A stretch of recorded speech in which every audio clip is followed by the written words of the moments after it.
बिस्मिल्लाहिर्रहमानिर्रहीम। अच्छा, हम चैप्टर वन के कंसेप्ट्स मुकम्मल कर चुके हैं। अब हम देखते हैं कि कैफ और आई कैप के जो सी फैप लेवल है उसमें क्वेश्चंस किस तरह से आते हैं। सिलेक्टेड क्वेश्चंस की बात करेंगे। वैसे तो बुक में आप देखेंगे बहुत सारे क्वेश्चन आपको नज़र आएंगे। ओके, अच्छा ना, ये क्वेश्चन आप लोग पढ़िएगा।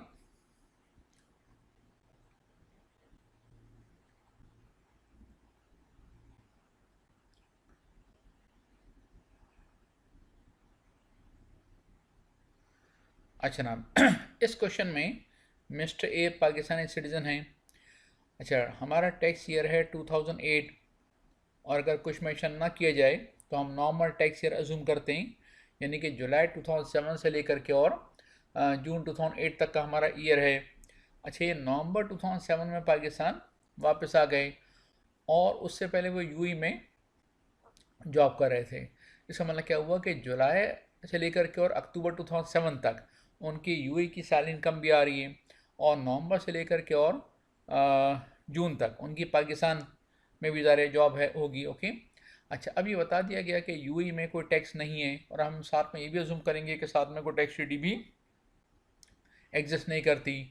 अच्छा, अब उन्होंने पूछा ये आपसे कि बताइए कि टैक्स ईयर 2008 में उसकी यूएई की इनकम और पाकिस्तान की जो इनकम है उसकी टैक्स इम्प्लीकेशंस क्या होंगी। ओके, अच्छा, अब बात है कि साहब इस क्वेश्चन में सबसे पहली बात तो कि उन्होंने ये नहीं बताया कि नवंबर की कौन सी डेट को वापस आए।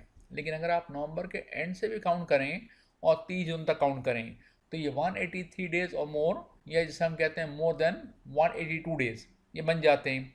तो बजाय से कि हम एग्जैक्टली डेज काउंट करें, हम सिंपली ये बता देंगे कि मिस्टर ए रेजिडेंट पर्सन है, क्योंकि नवंबर से लेकर 30 जून तक जो डेज बनते हैं वो बनते हैं मोर देन 182 डेज। ओके, उसके बाद फिर अ, जो उसकी पाकिस्तान सोर्स इनकम है वो तो बहरहाल टैक्सेबल है। ओके, उसका तो किसी ग्राउंड से कोई ताल्लुक नहीं है चूँकि आप रेजिडेंट पर्सन हैं। अब ये जो फॉरेन सोर्स इनकम है यूए की, क्या इस पर आप एग्जम्पशन क्लेम कर सकते हैं? तो हम वो ज़रा रिपीट करेंगे कि हमारे पास जो 5 ग्राउंड्स हैं उनमें से कौन कौन से क्रॉस हो रहे हैं। ओके, जो बाकी बचेगा वो हम यहाँ अप्लाई करेंगे। तो सबसे पहली बात है कि साहब टैक्स ट्रीटी यहाँ पर अप्लीकेबल नहीं है। ये केस शॉर्ट टर्म रेजिडेंट का नहीं हो सकता। रिटर्निंग एक्सपेट्रिएट की भी हम बात करते हैं। आगे बढ़ें तो tax paid in the foreign country, यहाँ पर ये वाला केस नहीं है। और वो जो आखिरी ग्राउंड था कि where citizen Pakistan leaves Pakistan remains till the year end, वो केस भी यहाँ पर नहीं है क्योंकि 2008 में तो ये वापस आ गए। तो अब यहाँ पर एक केस एप्लीकेबल हो सकता है और वो ये है कि साहब रिटर्निंग एक्सपेट्रिएट। लेकिन इस क्वेश्चन में उन्होंने ये नहीं बताया कि जब ये पाकिस्तान आए और 2008 में वो रेजिडेंट हुए तो पिछले कितने साल उन्होंने यूएई में जॉब की, पिछले कितने साल वो नॉन रेजिडेंट रहे। लेकिन बहरहाल ये पॉइंट अप्लीकेबल हो सकता है अगर वो पिछले 4 साल नॉन रेजिडेंट थे। तो हम सिर्फ ये करेंगे कि इस क्वेश्चन का कोई एब्सोल्यूट आंसर तो है नहीं क्योंकि चीज़ें क्लियर नहीं की इन्होंने, लेकिन हम सिर्फ ये इंडिकेट कर देंगे कि इसमें रिटर्निंग एक्सपेट्रिएट का केस एप्लीकेबल हो सकता है। आप अपनी नॉलेज कम्युनिकेट करें, इंशाल्लाह आपको मार्क्स मिलेंगे। तो इसका आंसर कुछ इस तरह से हो सकता है।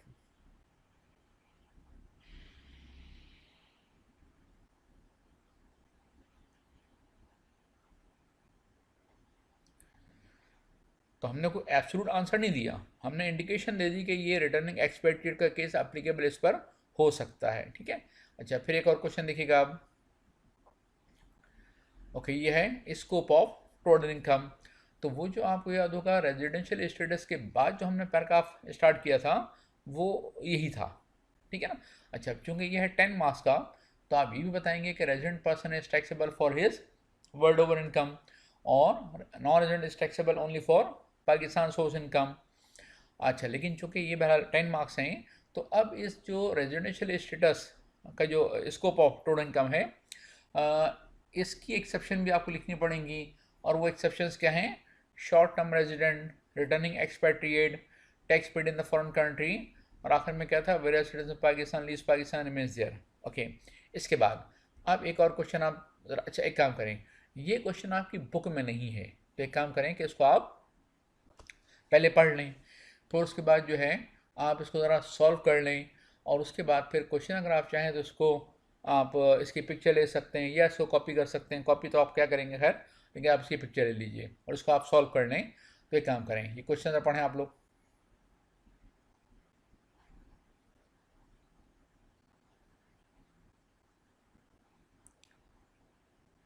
अच्छा ना, तो आपको एक काम ये करना है कि आप इस वीडियो को यहाँ पर पॉज कर दें और इस क्वेश्चन को आप सॉल्व करें और नंबर ऑफ डेज आप काउंट करके बताएं मुझे कि इसमें इसका फिजिकल स्टे इन पाकिस्तान कितना बनता है। ओके, तो चलें, अगर मैं एज्यूम कर लूँ कि आप इसे पॉज कर चुके हैं और इसको सॉल्व कर चुके हैं, तो इसका सोल्यूशन कुछ इस तरह से बनेगा कि 2 नवंबर से लेकर के और 10 नवंबर तक ये 9 डेज हुए हैं, ये 8 डेज नहीं हुए। ठीक है ना, आप एग्जाम के टेंशन में कॉमन मिस्टेक हो सकती है कि आपने कहा 10 - 2, तो बात है 10 - 1, इसलिए कि सेकंड को तो आपको काउंट करना है। ठीक है, इसी तरीके से 3 जनवरी से लेकर के और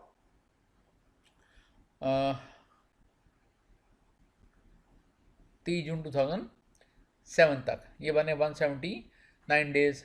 तो जनवरी में आपको यही करना पड़ेगा कि 31 -3 नहीं होगा, 31 - 2 होगा। ओके, अच्छा, अब एक काम और, अगर ये क्वेश्चन आपका है 6 मार्क्स का, 4 मार्क्स का, तो सिर्फ इस कैलकुलेशन से आपको मार्क्स मिलना थोड़ा सा मुश्किल होंगे। तो फिर हमें ये करना पड़ता है कि जो की पॉइंट हमने इस कैलकुलेशन में कंसिडर किया है वो हम ज़रा थोड़ा ब्रीफली लिख सकते हैं। जैसे इस कैलकुलेशन का की पॉइंट क्या है कि जॉब स्टार्ट होने से पहले का जो टाइम इसने पाकिस्तान में फिजिकली था वो भी हमने कंसिडर किया है। तो आप कुछ इस तरह से लिख सकते हैं।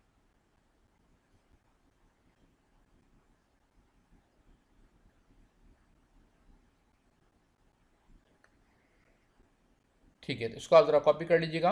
अच्छा, उसके बाद अब एक और क्वेश्चन देखिए। मार्गरेट जर्मन नेशनल है और वो पाकिस्तान में उसका एम्प्लॉयमेंट हुई as a technical manager of a company.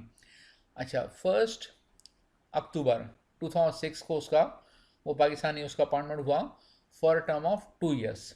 अच्छा, उसके बाद उसको कुछ प्रोफेशनल ऑर्गेनाइजेशन में लेक्चर्स भी डिलीवर करने थे, पाकिस्तान में भी, पाकिस्तान से बाहर भी। तो उसने 3 वर्कशॉप्स डिलीवर की हैं। ठीक है, ओके। अच्छा, अब रिक्वायरमेंट ये है कि 3 वर्कशॉप्स हैं, इनमें सर क्या बताइए टैक्सेबिलिटी क्या होगी। अच्छा ना, तो अब ये पहली बात तो ये कि वर्कशॉप को हम बाद में देखते हैं। जो आपके पास पैराग्राफ सामने है उसको देखते हुए हम ये केस डेवलप कर सकते हैं कि ये केस बनेगा शॉर्ट टर्म रेजिडेंट का। इसलिए कि जब ये 1 अक्टूबर 2006, ठीक है ना, तो इसका मतलब क्या हुआ कि 2007 तक, ठीक है, वो ईयर ख़त्म हो गया। तो 2008 में तो पूरे साल समझ लें पाकिस्तान में थी, या 2 4 5 दिन के लिए 2 हफ्ते के लिए बाहर गई होंगी बाहर वर्कशॉप के लिए। ठीक है, तो ये हम बड़ी आसानी से कह सकते हैं कि 2008 में ये कौन है, ये है रेजिडेंट। ओके, लेकिन चूंकि इसका अपॉइंटमेंट है only for the purpose of employment, उसका रेजिडेंशियल स्टेटस है, तो उसी बात ये कि ये इसका स्टे है 2 ईयर्स, यानी कि विदिन 3 ईयर्स है। तो ये केस बनता है शॉर्ट टर्म रेजिडेंट। तो शॉर्ट टर्म रेजिडेंट का केस तो ये बन गया, लेकिन अब जो पाकिस्तान सोर्स इनकम है वो तो क्लियर कट टैक्सेबल है। ठीक है, ओके, उसका टैक्स सिटी से किसी और ग्राउंड से कोई ताल्लुक नहीं बनता है। अच्छा, और जो फॉरेन सोर्स इनकम होगी वो एग्जाम उस केस में होगी जब उसका पैसा पाकिस्तान में रिसीव ना करें, ना पाकिस्तान में रेमिट करें। ओके, तो ज़रा हम देखते हैं 1 बाय 1। लाहौर, अच्छा, लाहौर में जो सेशन किया है वो तो डेफिनेटली टैक्सेबल है। ठीक है, ये रेजिडेंट है, इसकी पाकिस्तान सोर्स इनकम का तो किसी ग्राउंड से कोई ताल्लुक नहीं है, जो हमने 5 ग्राउंड पहले देखे थे। ओके, अच्छा, उसके बाद है कि साहब ये जर्मनी में उन्होंने कोई सेमिनार किया और जर्मनी के बैंक अकाउंट में ही पैसा रिसीव किया। तो अब चूँकि ये शॉर्ट टर्म रेजिडेंट की कैटेगरी में आ रही हैं और उन्होंने तीनों कंडीशन फुलफ़िल कर दी, तो ये इनकम उसकी टैक्सेबल नहीं होगी। लेकिन दुबई में जो उन्होंने सेमिनार किया है उसका पैसा उन्होंने पाकिस्तान के बैंक अकाउंट में रिसीव कर लिया है। तो चूँकि एक कंडीशन फुलफ़िल नहीं की है, इसलिए ये अमाउंट इनके लिए पाकिस्तान में टैक्सेबल होगी। ओके, तो अब हम ज़रा इसका आंसर देखते हैं कि हमने इसको लिखा कैसे। देखिए, वैसे तो एक चीज़ आप ये कीजिएगा कि जब आप चैप्टर नंबर 1 रिवाइज़ कर लें तो रिवीजन करने के बाद एक मतलब और रिवीजन करना चाहें कर लें।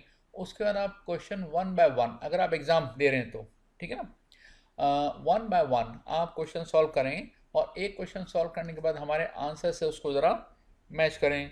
जो डिफरेंस है, अगर थोड़ा बहुत डिफरेंस है इट्स ओके, ज़्यादा डिफरेंस तो आप दोबारा क्वेश्चन सॉल्व करें। ओके, तो बात के साथ जो कुछ हमने लिखा है, जो आपने लिखा है, उसमें डिफरेंस स्लोली एंड ग्रेजुअली कम होना चाहिए। फाइन। अच्छा, उसके बाद फिर ज़रा इसका आंसर देखते हैं। देखिए,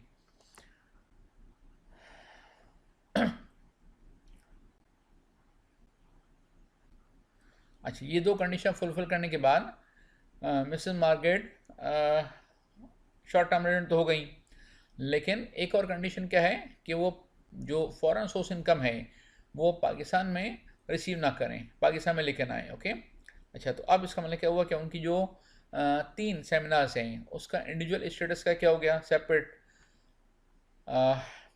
लाहौर का सेमिनार वो तो टैक्सेबल है, उसमें कोई मसला नहीं है। अच्छा, जर्मनी का सेमिनार, क्योंकि उन्होंने तीनों कंडीशन फुलफिल कर दी तो ये टैक्सेबल नहीं होगा। और जो दुबई का सेमिनार है वो चूँकि उन्होंने पाकिस्तान में पैसा रिसीव कर लिया इसलिए वो टैक्सेबल होगा। ओके, अच्छा, इसके बाद अब हम एक और क्वेश्चन देखते हैं, और ये जो क्वेश्चन है ये ज़रा थोड़ा गौर से देखिएगा, इसलिए कि एक छोटा सा पैराग्राफ है, उस पर आए कि आपने 10 मार्क्स का एक केस स्टडी टाइप का क्वेश्चन बना दिया, तो उसको ज़रा पढ़ें गौर से।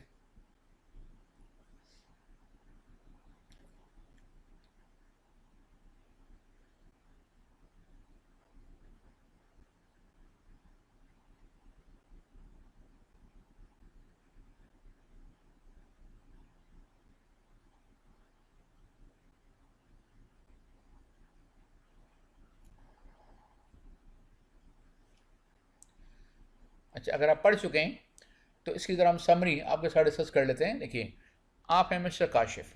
अच्छा, आप पाकिस्तानी नेशनल हैं, ठीक है ना। ओके, अच्छा, कोई ग्रुप है जिसकी हेड ऑफिस समझ लें बाहर है, ब्रांचेस पाकिस्तान में है। ओके, तो अब क्या हुआ कि आप पाकिस्तानी कंपनी में काम कर रहे थे, कब तक, 1 जुलाई 2007 से लेकर के और 1 जनवरी 2008 तक।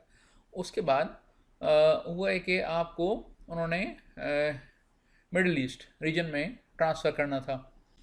अच्छा, आपकी जॉब वहाँ पर हो गई, लेकिन क्या हुआ कि जब आपने वीज़ा अप्लाई किया तो आपकी शक्ल उन्हें कुछ ज़रा पसंद नहीं आई।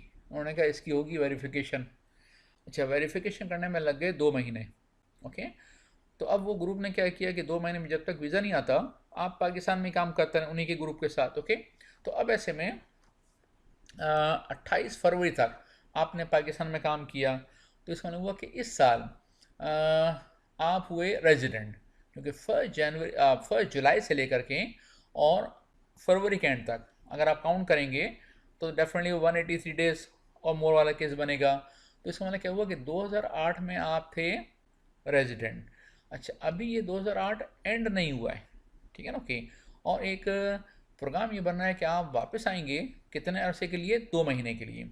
आपका कुछ और असाइनमेंट है जिसके लिए आपको पाकिस्तान वापस आना पड़ेगा, कितने अरसे के लिए, 2 महीने। अब ये 2 महीने के लिए वापस आ रहे हैं, ये आप इसी साल भी वापस आ सकते हैं और हो सकता है 2009 में आप वापस आएँ।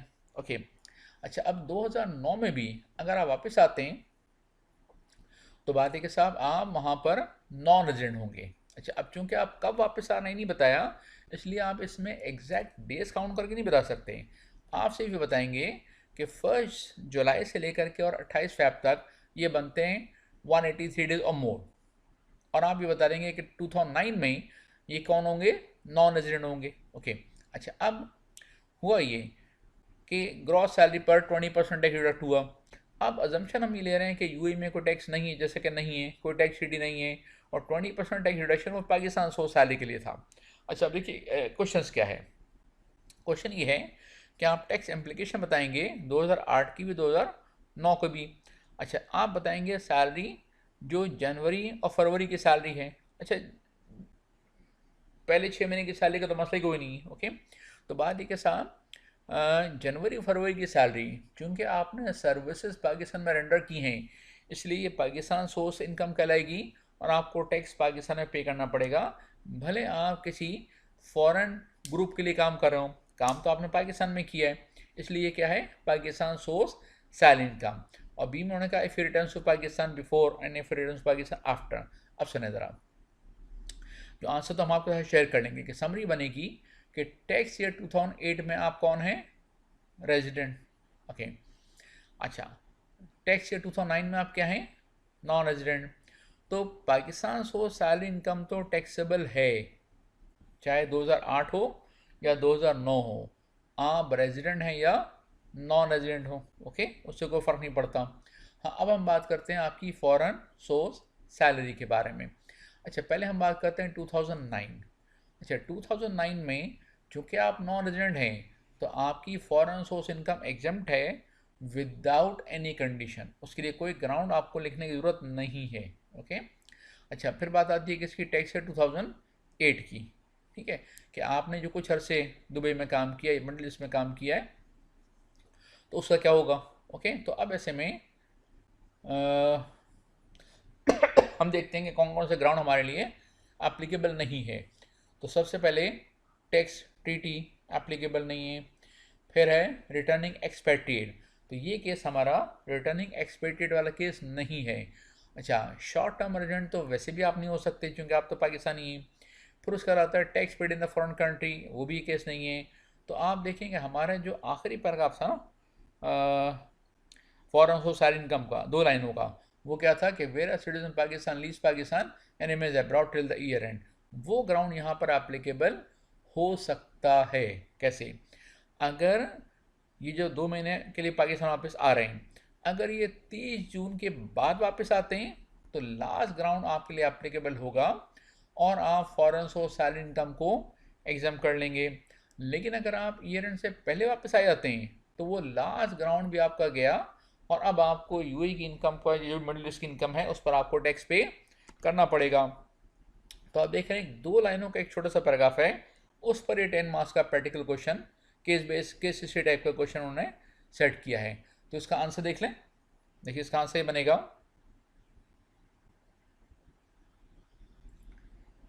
अच्छा, हमें डेज काउंट नहीं करने, इसलिए कि हमें ये नहीं बताया कि कब वापस आएगा कब वापस जाएगा, ओके। पाकिस्तान सोर्स सैलरी दोनों सालों की टैक्सेबल है।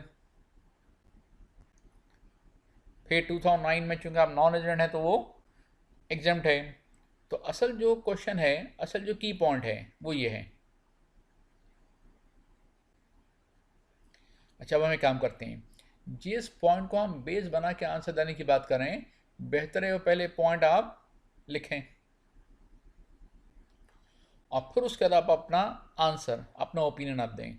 तो आपका ओपिनियन क्या होगा कि अगर वो ईयर एंड से पहले पहले वापस आ गया तो ये ग्राउंड भी एप्लीकेबल नहीं होगा, इट मीन्स के foreign source salary income taxable होगी। लेकिन अगर ईयर एंड तक वापस नहीं आता है तो फिर ये आप एग्जाम्पशन क्लेम कर सकते हैं, ओके। इसके बाद आप कुछ छोटे मोटे से क्वेश्चन, अच्छा ये क्वेश्चन आसान है,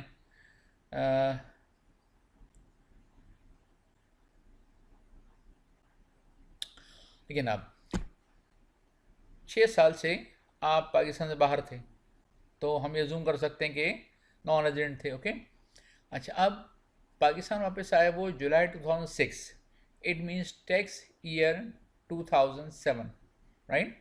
अच्छा, तो 2007 में आप बने रिटर्निंग एक्सपेट्रिएट, तो 2 साल आपके एग्जाम्प्ट होंगे 2007 एंड 2008, और आप देख रहे हैं कि मार्च 2008 यानी कि टैक्स ईयर 2008 में आपकी फॉरेन सोर्स इनकम आ रही है, तो ये रिटर्निंग एक्सपेक्टेड की बेस पर आप इसकी एग्जाम्पशन क्लेम करेंगे। तो वही करना पड़ेगा आपको कि पहले आप रिटर्निंग एक्सपेक्टेड का कंसेप्ट आप लिखें और उसके बाद फिर आप अपना ओपिनियन लिखें, ठीक है। अच्छा ना, इसके बाद अब ये क्वेश्चन है, अच्छा इसके डिफरेंट पोर्शंस हैं, ये ध्यान में रखिएगा कि ये टैक्स ईयर 2008 है, ओके। अच्छा ना, अब मुझे आप सिर्फ इतना सा बता दें कि टैक्स ईयर 2008 के लिए डेज कब से कब तक काउंट करना है।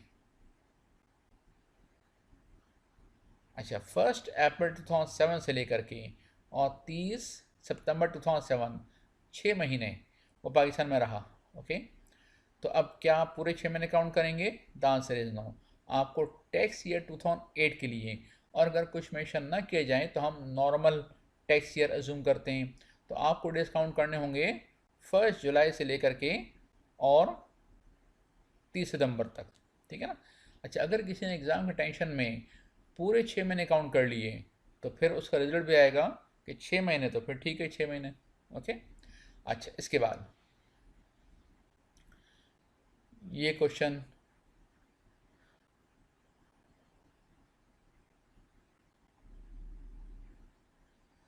अच्छा अब ये आसान है। देखिए, इसका की पॉइंट ये है कि आपको डेज काउंट करते वक्त जो ट्रांजिट वाला डे है वो आपको काउंट नहीं करना। अच्छा, अगर आप ट्रांजिट वाला डे काउंट नहीं करेंगे तो ये बनेंगे 182 डेज। ट्रांजिट वाला डे काउंट करेंगे तो ये 183 डेज बन जाएंगे। लेकिन यहाँ एक की पॉइंट जो चेंज हुआ है वो ये हुआ है कि चूंकि इसके बनेंगे 182 डेज, और चूंकि उसने आज तक कभी पाकिस्तान से बाहर नहीं किया, इट मीन लास्ट 4 ईयर्स में उसके तो 365 × 4 डेज बनते हैं। ओके, तो इसका आंसर ये बनेगा।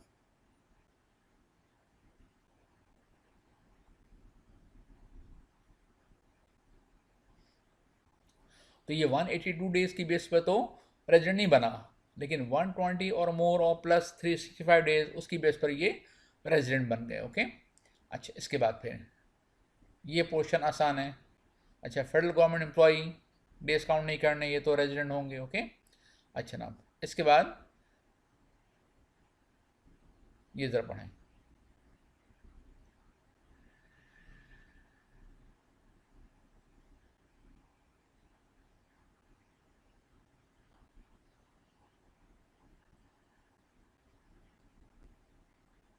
अच्छा, अब सिर्फ अभी बताइएगा कि tax year 2008 special tax year calendar year के रेफरेंस से कब तक डिस्काउंट करने।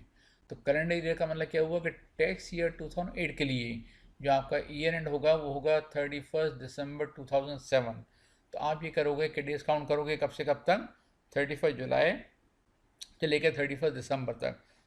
जनवरी के डिस्काउंट नहीं करोगे, वो tax year next next tax year में आ जाएंगे। ओके। तो ये आपके पास था कुछ सिलेक्टेड क्वेश्चंस। ठीक है, बाकी क्वेश्चन आप इसको ज़रा खुद सॉल्व करें और देखें। तो दुआ में